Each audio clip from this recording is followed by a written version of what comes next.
What is going on in the real estate market here in the MatSu Valley? Are we seeing signs of a collapse that's coming up here? Are we seeing signs that it's going to just continue as is? Are we seeing signs that, in fact, things are going to continue getting more expensive moving forward? My name is Jamin Goecker. I'm a realtor in South Central Alaska, and my mission is to help you to build an intentional and significant legacy for yourself and your family by coaching you in real estate. And today, we're going to be talking about what is going on in the real estate market here in the MatSu Valley, looking specifically at the residential, the condo, and the multifamily markets. So we'll be checking all that out in just a couple minutes. Before we get started, do make sure you give this video a like and subscribe, because that does actually really help the channel, and I'd appreciate that. And let's go and jump into today's market update, looking first at the residential market. So let's go ahead and take a look first at what's going on in the residential market. So this time last year, we had approximately 350 properties that were available on the market, and now we're seeing 415. So the MatSu is unique in that it is the only market in Alaska that I personally work in where we are in fact seeing more options available now than we did the year before. And this pretty much is the trend that we've had in the MatSu Valley ever since the springtime. A big part of that has to do with the fact that we do have a much larger sector of the new home building market here in the MatSu Valley. So we're expected to see that playing a pretty significant role in the inventory that is available. But that is promising. We're nowhere near the inventory where we were in years before. So, the thought that this is going to suddenly just tip the market over on its head, not very likely moving forward here. We want to keep an eye on it. If it's just stupidly out of control amount of inventory, like what we saw back in 2008, 2009, maybe. Not likely, though. Really, we're just kind of getting back to where we were pre-pandemic and doing so very slowly. Now, the next thing that we're going to look at on the residential side is the number of properties that have actually sold. This time last year, there were 250 properties that sold. Now we're looking at about 180. So, starting to see a pulling back at the rate at which things are actually closing.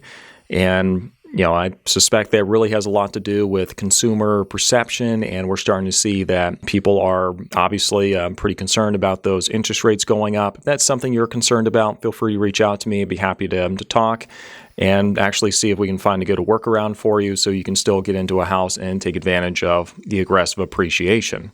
Now, the next thing that we're seeing is the average sold price went from about $348,000 this time last year to about $383,000 this year. That is correct. We saw about a 10% increase for the average sold price year over year. Now, the year before, it was about 15%. So we're starting to see a bit of a scaling back of the rate at which things are increasing. But being in a nearly double-digit year-over-year increase is still pretty aggressive. Honestly, I wouldn't want it near that 15% for too long, just because it starts doing weird things to the entire market. It has to preferably slowly go up instead of that super aggressive increase. So we're at still double digit though at about 10%. That's still a pretty healthy increase for the average sold price. Now, how much of that is because we have new construction homes, and those are obviously going to be costing more? That's something we'd have to parse out and see exactly how much the resale properties versus how much the new construction have gone up. But I suspect they're still probably pretty similar, just anecdotally in my experience. Now, the next thing we're going to look at is what's going on in the condo market. Now, the condo market's not particularly active here in the MatSu Valley, because it's not really the reason people move to the MatSu Valley to go live in a condo. But there's still a market for it, not particularly big. This time last year, there were 4 condos available in the entire MatSu, and now this year there are 4. So no movement there. The next thing we want to look at is there are a number of condos that have actually sold. So this time last year, there were 7. This year, 2. So not seeing as many sell this year as we saw the previous year. The next thing that we see is the average sold price has gone up significantly from where it was the year before. It's gone up about 31% year over year for the average sold price. So the average sold price this time last year was about $190. Now we're sitting at approximately $240, $250, somewhere right in there. So it has gone up enormous chunk proportionally from where the average sold price was this time last year. And I think a lot of that has to do with the fact these might be newer condos, but also we see a lot of them, with it being a smaller pool, we might have more higher end condos being sold like on Lake Lucille that are going to increase what's going on for the average sold price for the rest of them. So because it's a smaller pool, I expect to see a lot more of those drastic changes. So let's not get too excited about that if you have a condo. Now, before we go further, let's go and take a break real quick. For those of you who've been watching for a bit, you do know that I focus primarily in South Central Alaska, looking at Anchorage, the MatSu Valley, and Eagle River. I can go out to places like Willow or Girdwood, places like that occasionally. Really, I kind of keep my scope a little bit more focused to Anchorage, MatSu, and Eagle River. But we are actually excited to be providing you a new service here where we're actually going to be giving you market updates for what's going on in markets across the entire state. So looking primarily over in Fairbanks, Homer, Kenai, Juneau, and Kodiak. So we're going to be giving you market updates from agents in those specific areas and see if we can get all your questions answered right there in this spot. So do make sure that you're watching for that in the upcoming weeks here. And if you have questions, do make sure you post those down below. We are probably going to be having some big launch party coming up here so you guys can actually meet a lot of these agents across the state on the live stream and get a lot of your questions answered right there. But stay tuned for that. And let's go and finish today's market update though. Now, let's take a look at what's going on in the multifamily market here in the MatSu Valley. Now, the multifamily market in the MatSu Valley has been very, very much in demand in the past couple of years because rents have been going up and more people are moving over to the MatSu Valley just because of some issues they were finding over in Anchorage. The way COVID was handled certainly did not help. And so we have a lot of people that are trying to move over here. And what we're seeing is the number of properties this time last year in the multifamily market was sitting at about 22, and now it's sitting at about 43 for the properties that are available. So we're seeing a drastic increase of the options that are available. So if you are somebody who is looking for a multifamily property in the MatSu Valley, that's kind of good news because that means there are more options available than there were this time last year. Now, the next thing we see is the number of properties that have actually sold in multifamily in the MatSu Valley did decrease, though, because it went from 13 the year before to 10 this year. So that probably is pretty indicative of the fact that we have a lot of sellers that are being not particularly realistic on what it is that they're asking. And they're not actually sitting down and doing the math to see if a buyer can actually, on paper, make their prices work or make purchasing their properties make sense at the price that they're asking. A lot of them are just looking at the residential market and going, well, I'm just going to increase everything by 10, 15%, and that's going to be perfectly fair. It's like, well, no, the value of a multifamily property is tied directly to how much rent income you can get. And some people have not done a good job at all at keeping up with what the rents are. And they've kind of let a lot of deferred maintenance go, and they've kind of run their properties into the ground, and now they're expecting top dollar.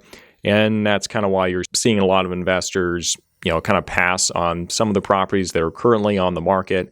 The good ones are like gone pretty quickly. And by good ones, I mean deferred maintenance is taken care of. The price makes sense, like it's fair to everybody, like you're not getting a steal of a deal. But it's a base hit. It's not a home run, but it's a base hit. And that's really what investors are looking for in a market like this at the moment. Now, the next thing that we're seeing is the average sold price for multifamilies here in the entire MatSu Valley was about $463 across the entire board. And this year, it's about $494. So it's gone up by approximately, I think it's 8.4% if I recall correctly. Bit of a decrease of the rate of increase from the year before, because it was sitting at about 9.8. So I'm seeing a bit of a decrease for the average sold price. The rate at which it's going up, not necessarily that it's going backwards. It's just saying, okay, well, the property, if had it kept going up the rate it was this year from the previous year, the average sold price would have been like $500 instead of the $494. So overall, doing pretty good though as far as the multifamily properties go. Again, it's a little hard to use average sold price when we're looking at multifamily just because we have so many variables in it with the size of the number of the units for each property, because it includes everything from the duplex up to the big multifamily property. So across the board, in the MatSu Valley, not seeing a big collapse anytime soon. I am expected to see a kind of a slowdown of demand just because we are seeing interest rates going up. And those are probably going to take about 9 months or so for the trickle-down effect to actually hit consumers. But it is the perception of consumers and hearing announcements about interest rates going up that is going to drive a lot of consumer behavior here. So I expect to see kind of a slowdown of the demand for a little bit, and then we're probably going to see an uptick in that demand once people get used to the new interest rate. If you are considering purchasing a property, you're My best advice would be to get something as fast as you can. If you're concerned about the interest rates, do reach out to me. Let's talk a little bit. I think I have an option that might actually work for you. And really what you want to do is just get something right now, and then if the interest rates come down really low later, you can refinance, and you're still taking advantage of the appreciation on the property in the meantime. The alternative is to wait, but you're going to be paying more because properties are going to continue to appreciate, probably at the rate that we're looking at moving forward, just because we are seeing such a small inventory. So obviously nobody knows for sure what's going to happen. That's kind of my best theory at the moment. And like a scientist, I reserve the right to change that theory as we get more data coming in. So I hope this has been useful for you. Make sure you give this video a like, subscribe, and we'll see you next time.